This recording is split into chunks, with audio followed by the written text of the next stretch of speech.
안녕하세요. 저는 2년 전만 해도 남편과 단란한 가정을 꾸리고 살 줄만 알았던 30대 중반 평범한 주부이자 열심히 일하는 직장인이었습니다. 남들처럼 결혼하면 아이도 하나둘 낳고 집도 사고 평범한 인생 계획을 가지고 있었고요. 하지만 지금은 제가 살 줄만 알았던 삶과 전혀 다른 삶을 살고 있기는 합니다. 저는 이혼녀가 될 거라고는 생각한 적이 없는데 결혼과 이혼을 짧은 시간 동안 모두 겪고 지금은 혼자 살고 있으니까요. 이것도 참 특이한 경험이라면 경험이겠죠? 하지만 힘든 일에는 시간이 약이라더니 정말 그렇긴 한가 봅니다. 어쨌든 힘든 와중에도 시간은 흐르고 지금은 담담하게 저의 일을 남에게 얘기하는 것도 가능해졌습니다. 제 성격상 한동안은 자존심 때문에 지인들과도 모두 연락을 끊고 살았지만 지금 드는 생각은 그럴 것도 없었겠다는 생각입니다. 생각보다 타인들은 남의 개인사에는 관심이 없더라고요. 그래도 유일하게 저의 속사정을 알고 있었던 친구가 딱 한 명 있었는데요. 그 친구가 저 이혼했을 때 조언해줬던 게 있습니다. 사실 그 친구는 아이까지 있는데 이혼한 선배거든요. 너 아무 준비도 없이 이혼하면 나처럼 애 데리고 나와서 얼마나 막막한 줄 알아? 힘들겠지만 절대 홧김에 이혼하면 안 돼. 이혼은 현실이라고 사람들이 왜 얘기하는 줄 알아? 다 돈 때문인 거야. 나 이혼할 때는 그 인간이랑 한시라도 빨리 갈라서고 싶어서 다 포기했었는데 막상 이혼하고 나니까 한 톨이라도 악착같이 챙길 거라고 후회되더라. 애 없다고 절대 그냥 대충 갈라서지 말라는 거야. 그래, 네 말대로 나중에 후회하기 싫어서 알아볼 거 다 알아보고 그 인간 탈탈 털어주려고 해. 다 알면서 모르는 척 하는 것도 참 고역스럽네. 너는 애까지 있는데 정말 힘들었겠다. 정말 살면서 2번 할 짓은 아닌 것 같다. 하고 나면 별것도 아니라는 생각이 들 거야. 마음 먹는 게 제일 어려운 거고 너는 마음 먹고 실천하고 있으니까 절반 이상은 한 셈이야. 힘든 거 있으면 나한테 상의하고 절대 너 혼자서 판단하지 말고 꼭 변호사 상담도 받도록 해. 이혼 먼저 한 것도 선배라고 이혼 소송하는 동안 그 친구 도움을 참 많이 받긴 했습니다. 저는 이혼을 결심하고 나서 이혼 준비 기간만 거의 5개월이 걸렸습니다. 솔직히 말해 그 기간이 정말 지옥에서 사는 듯 했습니다. 아무것도 모른다면야 뭐 문제겠어요? 남편의 하는 짓이 뻔히 보이는데도 모른 척하고 참는 게 속에서 피눈물 나는 거죠. 하지만 이혼을 마음 먹고 차근차근 준비하면서 누구보다 담담하고 냉정하게 마무리를 했던 것 같아요. 그래서인지 몰라도 이혼한 지금은 제 생활에 큰 피해 없이 결혼 전과 다름없는 삶을 살고 있습니다. 연애 3년, 결혼 2년 차. 저는 그 시간이 결코 짧은 시간이라고 생각하지 않습니다. 그 시간을 저버리고 이혼을 할 수밖에 없었던 건 당연한 말이지만 전 남편의 잘못이었습니다. 이쯤 되면 아마 다들 예상하실 겁니다. 여자가 제일 참을 수 없는 남자의 잘못이 뭐겠어요? 바로 외도입니다. 처음 남편의 외도를 알고 나서 저는 바로 뒤집어 엎지 않고 치밀하게 증거를 수집했습니다. 남편에게 모른 척 하는 동안 그 인간이 저를 거짓으로 대하고 연기를 하는 거 보면서 인간에 대한 믿음 자체가 없어지더라고요.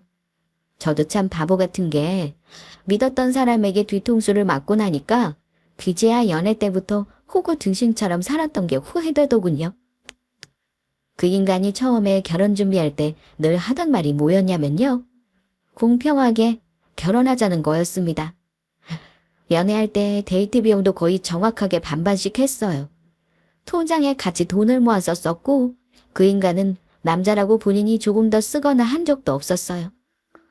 말하기 창피하지만 저는 그 흔한 생일이나 기념일에 비싼 선물 한번 받아본 기억이 없습니다. 보통은 연애할 때는 비싼 선물 한 번쯤은 받아본다던데 저는 그러지 못했어요. 지금 생각하면 그 인간이 애초부터 결혼을 전제로 사귄답시고 산수를 쳤던 것 같네요. 우리 데이트 비용 아껴서 결혼 비용으로 쓰자. 길바닥에 쓰는 돈만 합쳐도 꽤나 큰 돈 들걸. 결혼해서 우리 자리 잡으면 내가 너 해달라는 거 다 해줄 테니까 그때까지는 참자는 거야. 얼른 결혼하는 게 더 낚인다고 생각하지? 나는 여자라고 적게 해오고 남자라고 많이 해오는 것도 좀 웃기다고 생각해. 요즘 집안에 결혼하는 애들은 진짜 합리적으로 하더라. 너나 나나 부모님 도움 많이 받을 수 있는 처지도 아니잖아. 그러니까 결혼은 서로 반반 못해서 최대한 공평하게 하자. 저는 처음에는 전 남편의 말이 참 나름 합리적이라고 생각했습니다. 좋다고 대답은 했지만 반반 결혼하는 게 돈만 반반하는 건 아닌 것 같아서 제가 그랬습니다. 그래? 무슨 말인지 알겠어. 그럼 돈만 반반이 아니고 다른 것도 반반하자는 거 동의하는 거지. 오, 이건 또 무슨 말이야? 다른 것도 전부 반반해야 공평한 거지. 양가 부모한테 하는 것도 반반, 집안일도 반반. 어쨌든 모든 걸 다 반반해야 공평한 거 아니야. 제가 하는 말에 그 사람의 대답은 이랬습니다. 그래, 네 말이 맞네. 네가 하자는 대로 할게. 그래야 진짜 공평하게 맞지. 그렇게 자신있게 대답했던 그 인간이 결혼하고 나서 과연 그 말을 지켰을까요? 전 남편은 집이 지방인데다 부모님 두 분이 전부 농사를 지으시는데 아들 장가 간다고 큰돈 해주실 만한 여건이 아니라고 들었습니다. 저희 집도 위로 오빠가 2년 전에 장가 갈 때 하도 털어먹어서 제가 손 벌리기가 너무 죄송스러운 상황이었고요. 하지만 직장 생활 6년 동안 제가 모은 돈이 꽤나 있었습니다. 운 좋게 주식 투자한 게 꽤나 불어나서 원금 대비 300% 넘게 수익 본 것도 있었고요. 부모님과 함께 살면서 돈을 모았더니 1억 3천가량의 현금이 수중에 있었습니다. 아파트 분양권도 하나 가지고 있었고 그 집은 결혼 시기와 입주 시기가 안 맞아 전세를 먼저 넣기로 결정한 상태였습니다. 반면 그렇게 돈덩거리며 공평하게 결혼하자는 남편은 모아놓은 돈이 저의 절반도 되지 않았습니다. 남자들은 총각 때 자취하면서 절대 돈을 못 모으겠더라고요. 월급을 받으면 우리 공동 통장에 돈을 놓고 나머지는 어찌 쓰는지 결혼 전에는 제가 몰랐습니다. 결혼 준비하면서 경제적인 상황을 알게 되었는데 그때 남편 씀씀이 보면서 유흥비나 쇼핑으로 들어가는 돈을 보고 조금 놀라기는 했습니다. 그래서 나중으로 결혼을 미룰까 하는 생각도 했었습니다. 하지만 그 사람이 어떻게든 제가 하는 만큼 마련하겠다며 결혼을 미루지 말자고 우기더라고요. 공평하게 결혼하자는 말에 집 전세 얻는 것도 절반, 모든 결혼 비용을 절반 보태기로 했지만 돈이 저보다 없다 보니 둘이 반반해도 집을 얻을 때는 대출을 받아야 했습니다.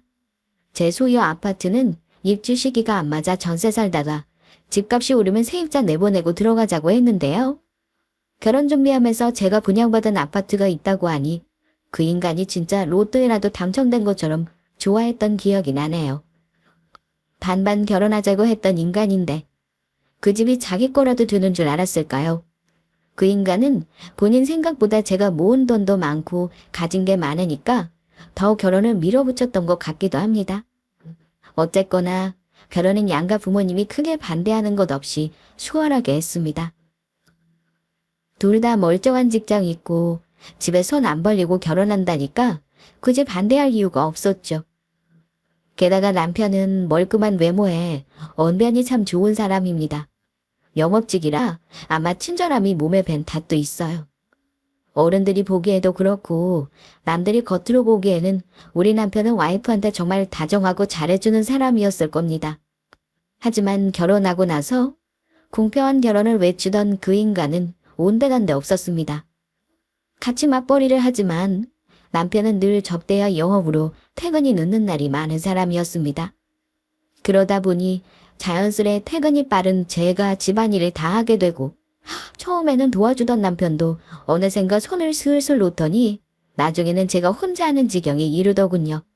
그러면서도 공동생활비는 꼬박꼬박 반으로 입금해서 썼습니다. 그래도 애도 없을 때이고 신혼 때이니 저는 큰 문제라고 생각은 안 했어요. 그러다가 결혼하고 나서 1년 남짓 되었을 무렵 남편이 저에게 미안해하면서 이런 말을 한 적이 있었습니다. 지금 회사 사정이 너무 어려워서 직원들 월급 삭감하는 걸로 당분간 희생하기로 했어. 그래서 말인데 당분간만 공동생활비 내는 거 나는 좀 줄여줄 수 있을까? 그래서 회사가 힘들지 않겠지만 다들 이 정도는 감수해야 한다는 분위기라서 나도 차마 불평을 못하겠더라. 몇 달만 참으면 나아지겠지. 그때까지만 당신도 좀 이해해줘. 아무리 회사가 어려워도 그렇지 직원들 월급을 깎는 게 어딨어? 살다 그런 회사가 있다는 건 처음 들어. 원래 정상적인 사장이라면 자기가 빚을 내서라도 직원들 월급은 줘야 하는 게 맞는 거 아니야? 직원들 월급 깎는 건 사실 제 살 깎아먹는 거나 다름없는 짓인 거야. 당신은 그런 회사를 뭐하러 충성을 해? 차라리 다니면서 다른 회사로 이직 준비를 해. 그래도 10년 가까이 다니면서를 어떻게 관둬? 그건 우리가 아니잖아. 당신이 나보다 더 속상할까 봐 하는 소리야. 당신 말대로 10년이나 다닌 회사인데 월급 깎는다는 소리 들으면 나는 솔직히 우리고 보고 지키고 싶지 않을 것 같아. 하지만 저는 회사가 어렵다는 남편의 말에 별다른 의심을 하지 않았습니다. 공동으로 내는 생활비도 줄여주었고 회사 일로 늘 늦게까지 일하는 남편이 안쓰러워 먹을 거 하나라도 더 신경 써서 해줬고요.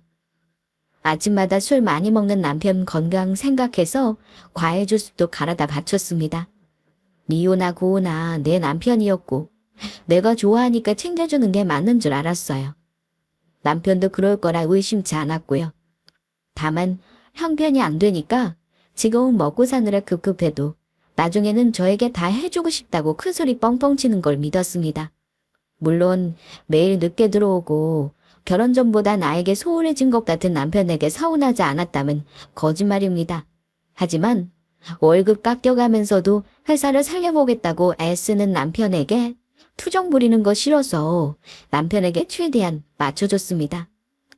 그러다가 제 생일 무렵 저는 남편에게 생일 선물을 받는 대신 끔찍한 진실을 알게 되었습니다. 집 청소를 하다가 남편 양복을 세탁 맡기려고 주머니를 무심코 뒤졌는데요. 제가 쓴 적 없는 긴 영수증을 발견했습니다. 내역을 봤더니 백화점 영수증이더라고요. 순간 내 생일 선물이라도 샀는가 싶어 기쁜 마음으로 뭘 샀으려나 하고 봤는데 좀 이상한 생각이 들었습니다. 구입 품목은 뜻밖에도 남녀 등산복과 신발, 그리고 제가 쓰지 않는 브랜드의 화장품, 그리고 역시 제가 쓰지 않는 브랜드의 여자 속옷들. 그런데 더 이상했던 건 포인트 적립을 남편 이름으로 한 게 아니라 처음 본 여자 이름으로 했다는 거였습니다.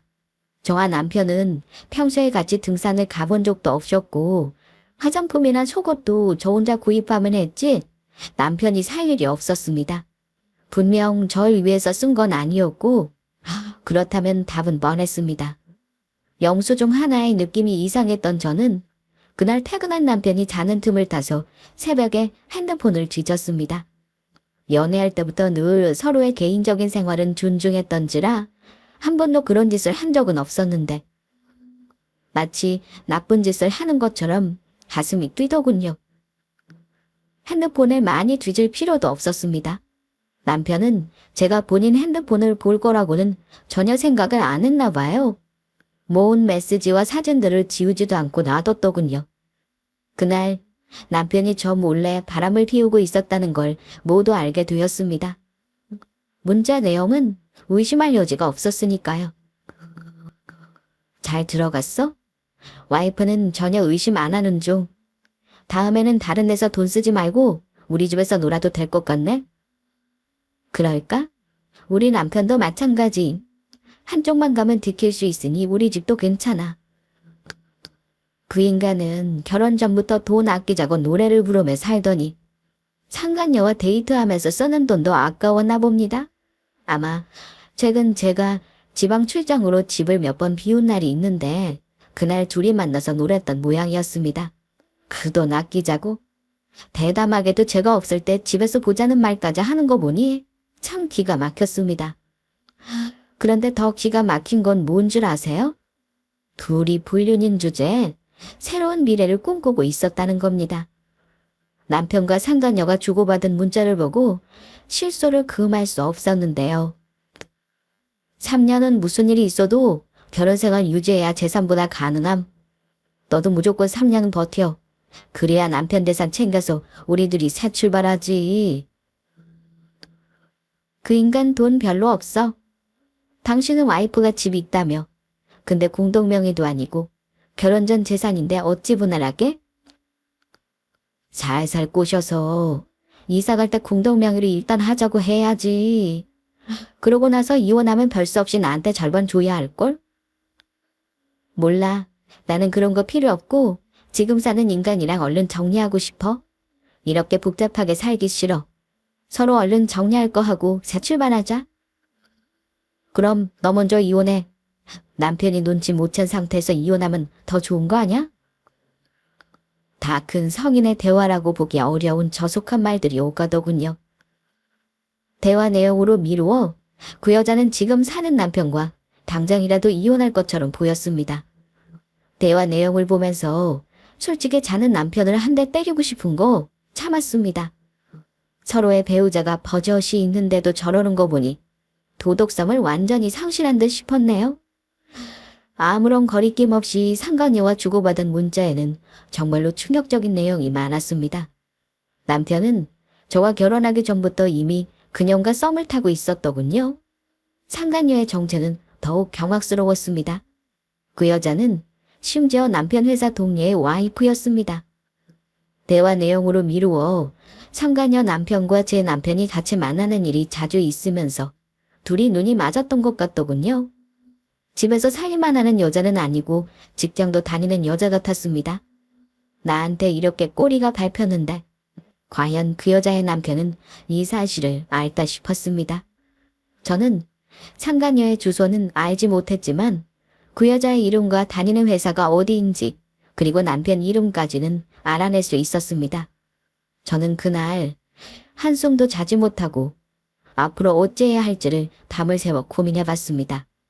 제가 더 배신감을 느꼈던 건 남편이 회사가 어렵다고 했던 것도 거짓말이었다는 겁니다.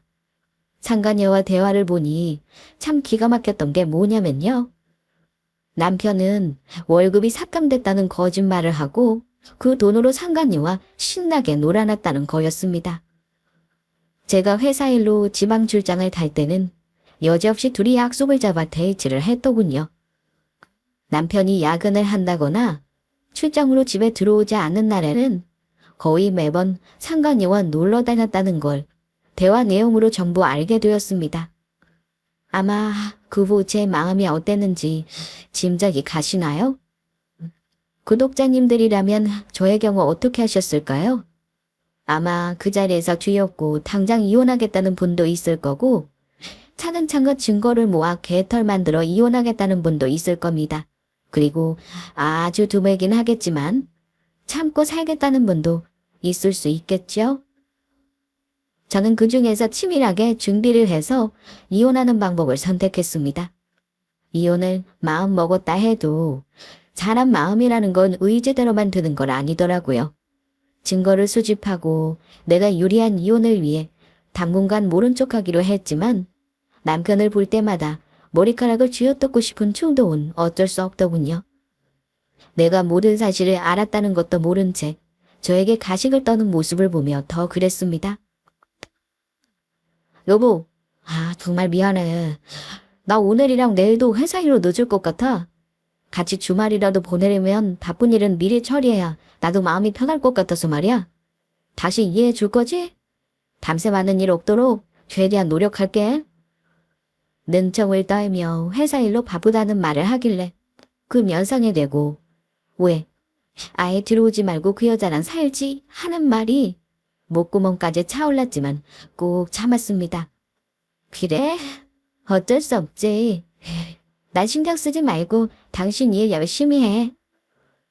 제가 의심 없이 대답하니 남편은 역시 우리 와이프가 이해심은 최고야. 내 동기들은 마누라들이 월급 깎겠다고 쌩 난리를 치고 이혼하자고 난리였다더라. 내가 마누라 복은 제일 많은 것 같지 뭐야. 이런 말까지 능청스럽게 하더군요. 거짓말을 저렇게나 잘하는 사람이라 결혼 전에 본래 모습을 몰랐구나 싶었습니다.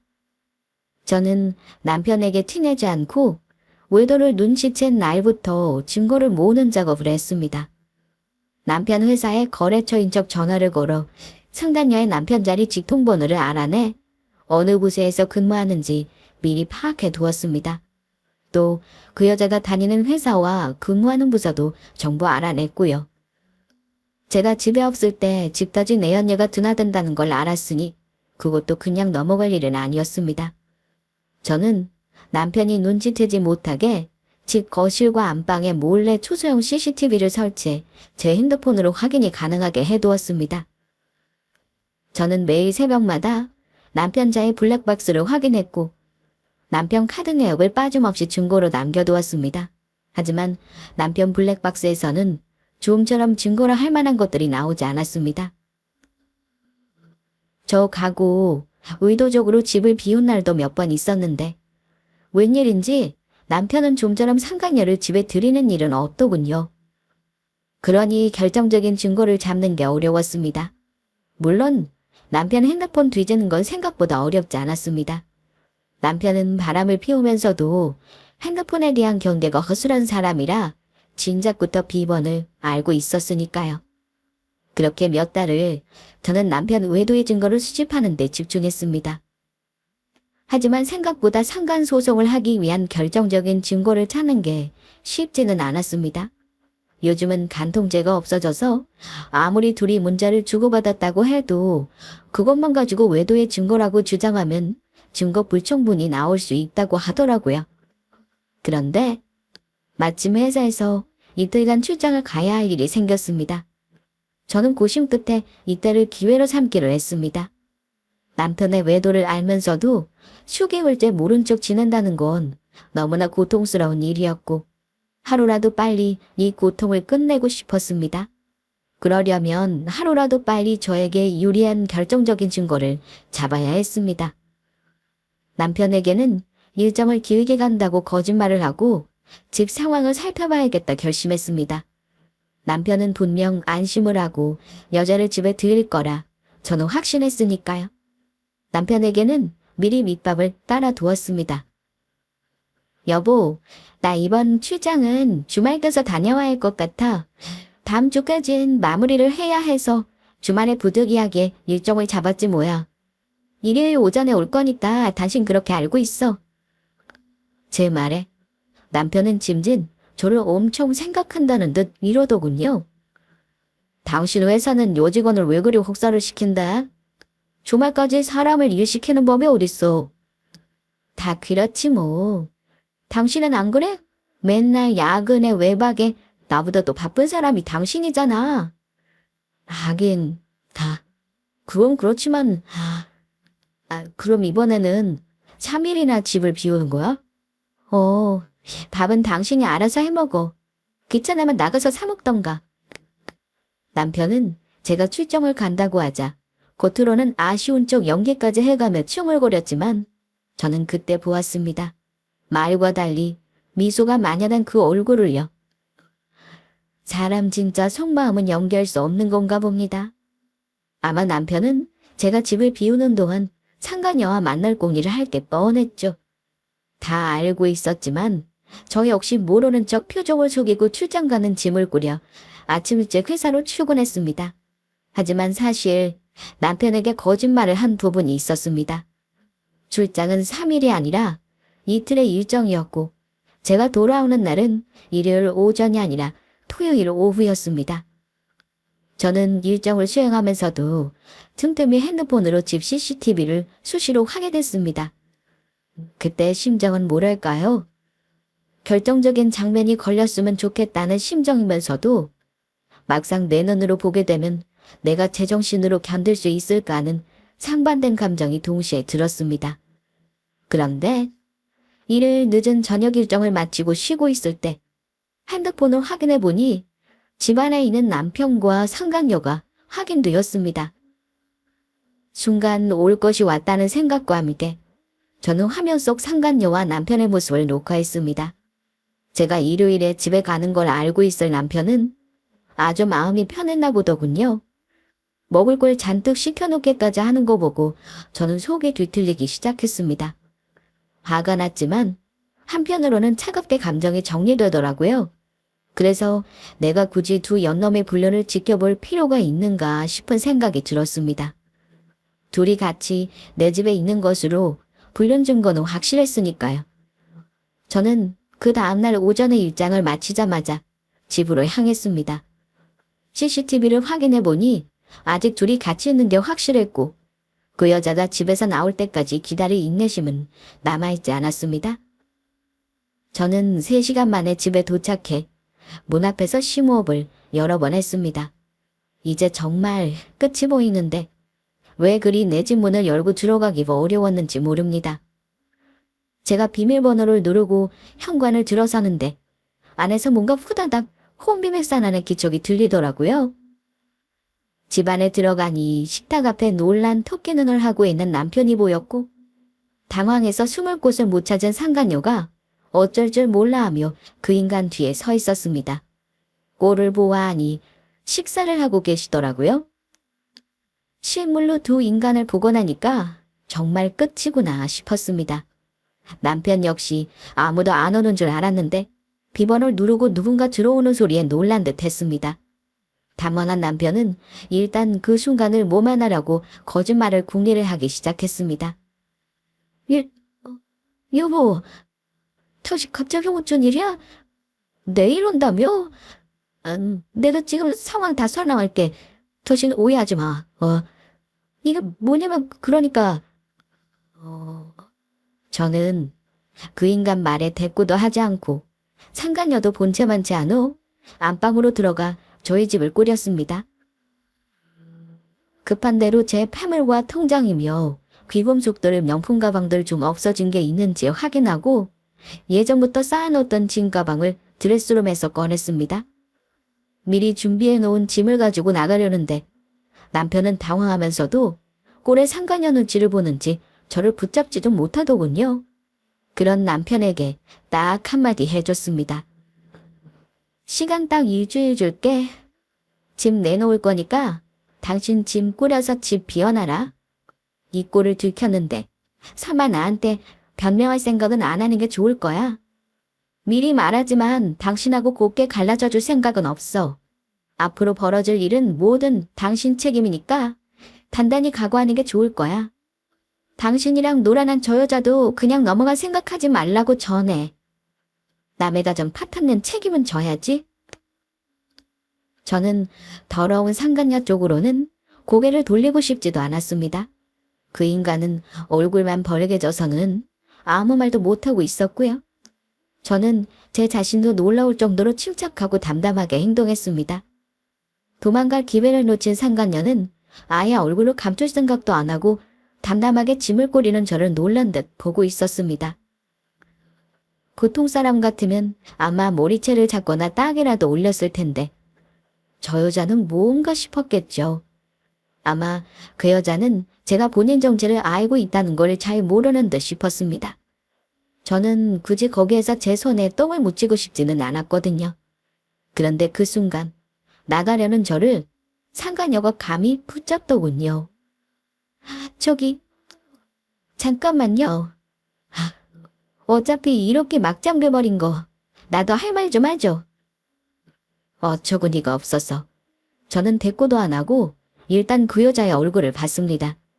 상간녀는 당혹스러움과 놀람이 섞인 얼굴로 손까지 바들거리며 저에게 묻더군요. 저기 그쪽 남편이 바람을 피웠는데 아무렇지도 않나 봐요. 어쩜 이렇게 태연히 짐을 싸서 나갈 수가 있어요? 혹시 여자 있는 거 미리 알고 포기하겠다는 거면 잘 생각한 거라고요. 어차피 마음 떠난 남자 붙들고 있어서 뭐 하겠어요? 같은 여자로서 너무 안 됐다 싶어 얘기해주는 거예요. 설마 우리들이 집에 있었다고 외도 증거니 뭐니 주장할 생각을 안 하는 게 좋을 거예요. 그래봤자 간통죄 없어져서 결정적인 증거 안 되는 거 알죠? 상간녀 상대 안 하고 나가려고 했는데 저를 붙잡고 뻔뻔한 소리를 하는 거 보고 순간 화가 치밀어 오르더라고요. 화는 나는데 너무나 이 상황이 기가 막히니까 웃음이 나는 거예요.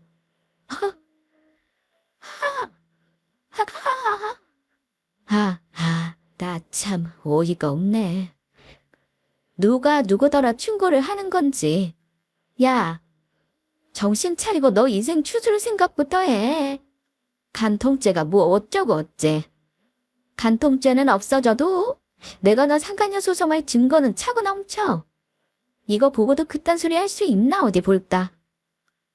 저는 귀막혀하며 상간녀에게 제 핸드폰에 담긴 CCTV 영상조 일부를 보여줬습니다. 그제야 사태 파악이 되는지 상간녀가 기겁하면서 놀라더라고요. 어머, 대체 이 영상들은 다 뭐예요? 이거 엄연한 범죄 아니에요. 이거 몰카잖아, 몰카. 이런 건 증거가 될 수 없다고요.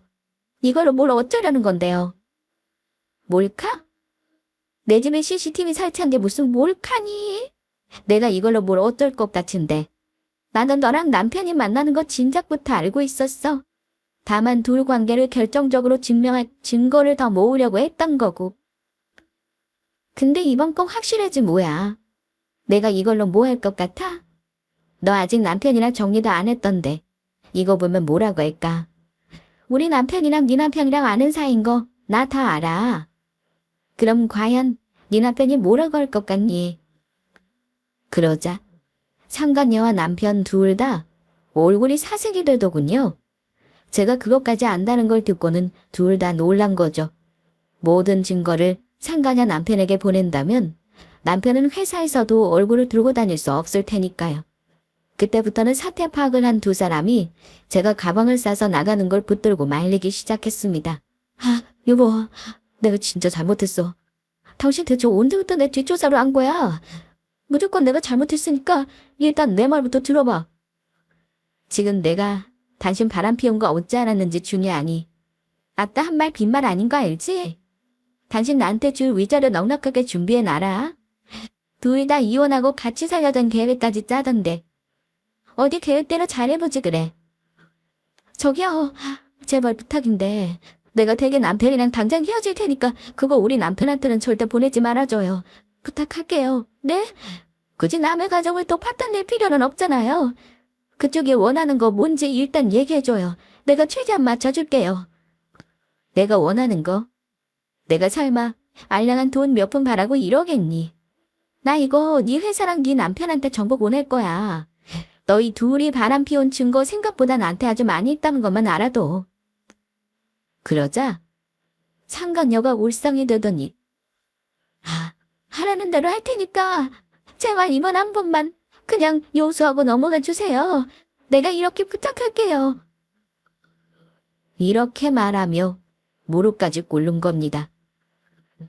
둘이 신나게 놀아날 때는 잘못하고 있다는 인식조차 못하더니 갑자기 네가 누리던 게 깨질 것 같으니까 무섭지. 네가 저 인간하고 바람 피우면서 내 일상을 모조리 무너뜨린 건 생각 안 해봤어. 너희 같은 인간한테 용서는 없어? 여기는 내가 있을 곳이 아닌 것 같네요. 일단 내가 사라질 테니까 둘이서 얘기해보세요. 동씨, 당신 와이프가 우리 남편한테 절대 연락 못하게. 그렇게 하면 나나 당신은 끝장이야. 상간녀는 그 와중에도 내 입단속을 시키려는 당부를 하며 옷을 챙겨들더니 허겁지겁 내 집을 도망치듯 나가버렸습니다. 꽁지 빠지게 도망가는 거 보니 헛웃음이 나오더군요. 이런 실랑이가 무슨 의미가 있나 싶었던 저는 애걸복걸하며 붙잡는 남편놈의 팔을 뿌리치고 그 집을 나와버렸습니다. 남편놈이 나가란다고 나갈 인간도 아니었고 이혼 소송을 하면서 한 집에서 그 인간을 마주칠 자신은 더더욱 없었습니다. 어차피 전세인데다 이혼조차 진행하면서 정리해야 할 집이었으니 가족들에게 알릴 동안만 잠시 혼자 사는 친구 집에 신세를 지기로 했습니다. 그동안 이미 변호사 상담을 받으면서 소송을 준비해왔던지라 다음 수순은 쉬웠습니다. 이혼소송과 상간녀 소송은 한 번에 진행해도 보통은 이혼소송이 먼저 끝나는 경우가 많기 때문에 상간녀 소송이 끝나는데 걸리는 시간을 단축하기 위해서는 가장 확실한 증거인 CCTV 영상이 도움될 거라는 변호사 말이 맞더라고요. 이혼 소송을 해도 위자료만 챙길 수 있을 뿐 분할할 재산은 없었습니다. 혼인기간이 채 2년도 되지 않는 데다 제가 그 인간보다 가진 돈이 더 많았으니까요. 남편과 저는 이혼 소송하면서 전셋집과 각자의 짐을 비교적 깔끔하게 정리했습니다. 이혼 소송하겠다고 했을 때 남편은 설마 하는 태도로 일관했습니다. 저에게 잘못을 빌면 제가 받아들여 줄 거라고 여기더니 생각보다 단호한 모습을 보고는 조용히 둘이서만 정리하자는 이기적인 소리를 하길래 바로 행동으로 보여줬습니다. 저는 상간녀 소장을 그 여자 집으로만 보내지 않았습니다. 소장과 그간의 외도 증거들을 보기 좋게 정리해 남편 회사 인사팀에 투서를 넣었고 나머지 한 분은 그 상간녀의 남편에게 보내줬습니다. 그 다음 상황은 아마 짐작하실 겁니다. 제가 남편 놈 회사로 서류를 보낸 그날 남편이 특달같이 연락이 와서는 이러더군요. 당신은 꼭 이렇게까지 해야 했어. 위자료 한 푼이라도 받아가려면 내가 돈을 벌어야 할 거 아냐. 내가 오늘 무슨 꼴을 당한 줄 알아? 나 회사 잘리게 생겼다고. 이렇게 되니 속이 시원하냐. 얘기를 들어보니 상간의 남편이 찾아와 그놈에게 손찌검을 회사로 경찰까지 출동하면서 아수라장이 되었다고 하는 겁니다. 하긴 믿었던 동료가 자기 와이프랑 바람이 났다는데 솔직히 안 죽인 게 다행인 거죠. 그런데 남편놈은 그 모든 상황이 본인 탓이라는 생각은 안 하더군요. 당신 웃긴다. 당신 회사 잘리고 그냥 남편한테 얻어터진 게 왜 내 잘못인데. 아직 상황 파악이 제대로 안 되나 봐. 좋아. 나도 당신 이러는 거 보니까 정신 차릴 때까지 탈탈 털어줘야겠나 싶네. 당신 그냥 남편한테도 위자료 물어주고 싶어서 일하는 거지. 어디 한번 두고 봐. 저에게 화풀이 하려 전화했다가 혹 하나 더 붙인 꼴이 된 셈이죠.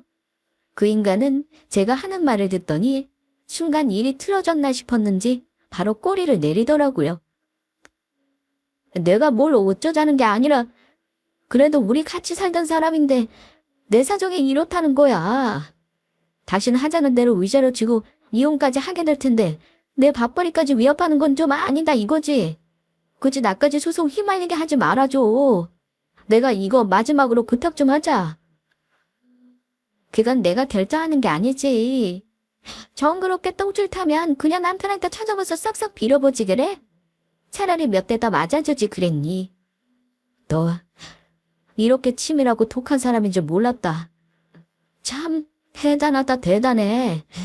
그래도 내가 아직은 네 남편 아니야. 이렇게 가짜없이 사람을 구석으로 몰아야 속이 시원해. 웃기는 소리 하지 마. 아직 당신 멀었어? 지금부터 시작이라는 것만 알아도. 끝까지 반성이라고는 없고 자기 손해보는 것만 따지는 그 인간을 보면서 참 허탈하기까지 하더라고요. 내가 왜 이런 모습을 못 보고 결혼했나 싶고 오히려 이런 모습을 빨리 알게 돼서 내 인생 더 시궁창에 처박지 않아 다행인가 싶기도 하면서 마음이 참 복잡했습니다. 그 후 이혼 소송은 남편의 유책 배우자로 인정되어 제가 요구하는 대로 판결이 잘 나왔습니다. 집은 다행히 소송 중에 빠져서 보증금을 제가 보탠 거 챙길 수 있었고요. 위자료도 챙겨받았습니다. 이혼하고 몇 달 지나서인가 한 가지 기억나는 일이 있긴 합니다. 그 인간이 한 번 연락이 왔었는데요. 또 무슨 소리를 짓거리는지 드러나 보려고 했는데 저한테 이러는 겁니다. 나한테 상간남 소송이 들어왔어. 근데 위자료를 그놈이 4천을 요구하더라. 자기 와이프가 나한테 갖다 바친 돈까지 내놓으라면서 말도 안 되는 소리를 하잖아. 당신 전화해서 얘기 좀 해주면 안 될까? 나 돈 없다고 말이야. 내가 지난 일을 사과할게. 마지막 부탁이라 생각하고 한 번만 들어주라. 진심으로 용서를 빌어도 용서 안 해줄 판인데 참 끝까지 한심하더군요. 내가 그 사람 연락처를 어찌 알겠어? 너랑 그년이랑 대출을 받아서라도 위자료는 줘야 할걸. 둘이 이혼하고 합친다 그러지 않았나? 둘이 결혼해서 같이 갚으면 되겠네. 삼간난 삼간녀 커플이니 천생연분이겠다. 나한테 다시는 연락하지 말고 니들 업보는 각자 갚어. 대답도 듣지 않고 전화를 확 끊어버린 게 그 인간과의 마지막 통화입니다. 이혼 소송하고 석 달 후에 상간녀 소송 판결 나면서 그녀에게 2천만 원의 위자료를 받았고 저는 두 인간과의 악연을 모두 정리할 수 있었습니다. 저는 상간녀 남편과는 한 번도 직접적인 연락을 한 적이 없었지만 그 심정이 어땠을지는 짐작이 갑니다. 저와 마찬가지로 절대 바람 피운 배우자를 받아들일 수 없었을 겁니다. 그러니 저처럼 이혼하고 상간남 소송까지 했겠죠? 그 인간은 회사도 제 발로 나왔다고 듣긴 했습니다만 뭐하고 먹고 사는지는 모르겠네요. 바람 피운 형과 결혼할 것처럼 굴더니 각자 상간소송 당하면서 헤어진 것 같더군요. 남의 가슴에 대못 박은 두 인간이 잘 산다면 그건 또 하나는 일이다 싶네요. 2년의 시간이 흐른 지금 저는 평범한 일상을 살고 있고 위자료 받은 것과 가지고 있는 돈으로 회사 근처의 조그만 아파트에 살고 있습니다. 내년쯤에는 제가 분양받아 놓은 아파트로 들어가서 살까 하고 고민하고 있고요. 아주 평온하게 지내고 있습니다. 부끄러운 이야기지만 이렇게 제 사연을 보내려 결심한 건 사실 이유가 있습니다. 그건 바로 이혼을 하려는 주부님들이 저의 경우를 거울 삼아 절대 홧김에 준비 없는 이혼을 하지 않길 바라는 마음에서입니다. 똑똑한 결혼이 있듯이 이혼도 똑똑하게 하는 방법이 있다는 거 꼭 기억하셨으면 해요. 저는 이혼 준비만 거의 6개월을 했다고 말씀드렸죠? 내가 이기는 이혼을 하려면 돈도 들고 시간도 필요합니다. 그러니 절대 이혼해서 힘들게 살게 될 상황을 만들지 마시고 남편이 유책이라면 최대한 내가 유리한 증거를 확보하시라는 걸 말씀드리고 싶습니다. 물론 가장 좋은 건 평화로운 가정을 꾸리는 게 좋겠지만요. 다른 분들은 부디 저같이 힘들고 여자로서 자존심 상하는 상황은 겪지 않길 바라며 제 사연은 여기서 마치겠습니다. 사연 끝까지 들어주셔서 감사드리며 모두들 평안한 한 날 되시길 바라겠습니다.